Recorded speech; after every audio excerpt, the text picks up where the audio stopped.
Police say a man was shot and killed by two Arlington police officers after he pointed a gun at them. Police were called to an apartment complex about a prowler in the parking lot. Fox 4's Dion Anglin has more on what happened after they arrived. Dion. Well, the two officers are on leave while investigators review this shooting. One of those officers is a 6-year veteran of the Arlington Police Department. The other on the force for just over a year.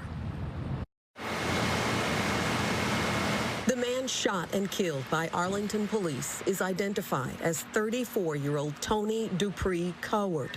9 o'clock Monday night, someone at an apartment complex near East Lamar Boulevard and Interstate 30 called 911 to report a man, possibly armed, looking into vehicles. Two responding officers were on the scene within 10 minutes. They quickly located the male, who was lying on his back on the hood of one of the vehicles.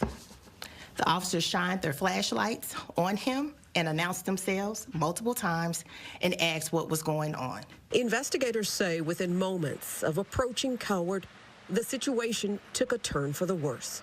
The male sat up, and at which point officers noticed he had a handgun on his side. The officers began giving commands for him to show his hands. Instead, the male retrieved the handgun from his side and raised it at our officers. Both officers fired their service weapons multiple times, striking the male. Despite life-saving efforts, Cowart was pronounced dead at a hospital. Arlington police say this was not the first time they encountered him.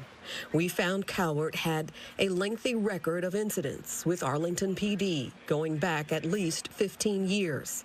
Police say nothing previously involved violent crime. From my understanding, it's just theft, criminal trespass, and at some point we did deal with him in 2022 for some mental health issues, but I'm not familiar with that case. Lieutenant White says Cowart has family members who live at the complex. Neither officer was hurt. Both are on leave while two separate investigations take place. Our officers are trained to de-escalate situations because it's nobody's desire to want to come to work and have to deal with a deadly force situation. It's just unfortunately that due to the subject's actions that it led to this.